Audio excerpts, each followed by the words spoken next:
So hello there!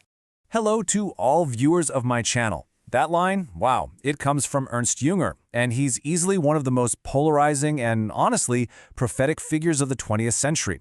This was a man who was a decorated soldier who somehow saw beauty in destruction, a fierce nationalist who actually despised the Nazis, and a philosopher whose ideas about technology, well, they feel more relevant today than ever before. So let's dive into this fascinating and deeply contradictory mind.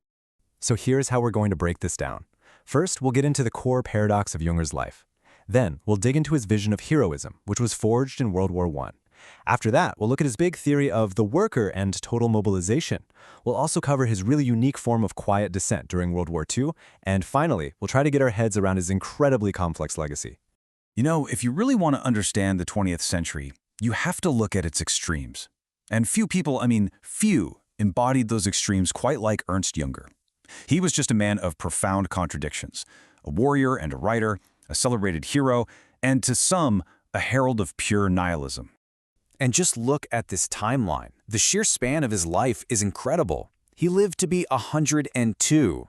So Jünger wasn't just some observer watching the 20th century's chaos from a distance. No, he was an active participant, right from the trenches of the Great War all the way to the dawn of the digital age. And that firsthand experience, that's the key. That's what gives his work such a raw and, frankly, unsettling power.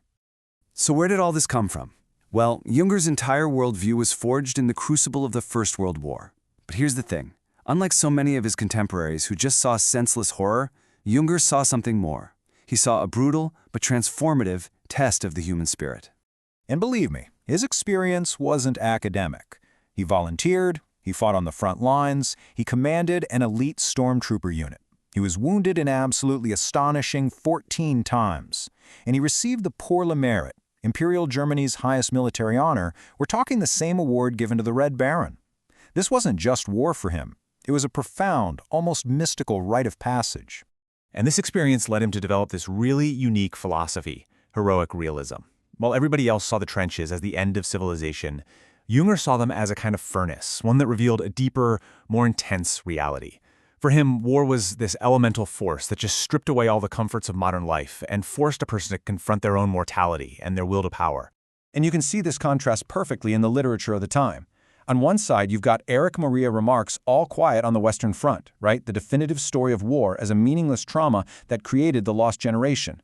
But on the other side, you have Junger's Storm of Steel. It presents war as a grim but essential test, an almost beautiful spectacle of destruction and survival. You have two men in the same war coming to radically different conclusions. So after the war, Junger the soldier starts to evolve into Junger the philosopher. He takes those sharp, detached, observational skills he honed on the battlefield, and he turns them on modern society itself. And what he saw was that the forces unleashed in the war, they weren't going away. Not at all. They were reshaping the entire world. He called this new state total mobilization. For Junger, the Great War basically proved that modern life was no longer split into peacetime and wartime. No, that line was gone. Instead, technology had put all of society on a permanent war footing, where every single resource, people, economies, science, is always ready to be deployed. It's a diagnosis that feels, well, eerily familiar in our own age of constant connectivity and data harvesting, doesn't it? So who's the new man for this new age? Not the individualistic artist, not the comfortable merchant. No. It's the worker. This is Junger's archetype for the person of the 20th century, a figure who's part soldier, part technician. The worker is disciplined, detached, and finds meaning not in personal feelings or comfort, but in mastering the vast, impersonal forces of technology and power. So Junger dreams up this new man, the worker, the master of a technological age. And you might think then that he would have jumped right on board with the Nazi movement, which seemed to embody this very idea of total mobilization. But this is where we get to the greatest paradox of his entire life. When he was actually confronted with the Third Reich, he rejected it completely. That's right. Junger, the ultimate nationalist war hero, saw the Nazis not as the fulfillment of his vision, but as a crude, vulgar perversion of it. He refused to join the party. He even had his home searched by the Gestapo. He retreated into what he called inner emigration. Now, this wasn't just passive acceptance. It was a conscious strategy of intellectual and spiritual resistance. It was a metaphorical retreat to the forest, as he put it, to preserve his own mind and freedom from a totalitarian state. Of course, many of his contemporaries were not convinced by this quiet opposition. Critics like Klaus Mann saw Junger's early writings as incredibly dangerous.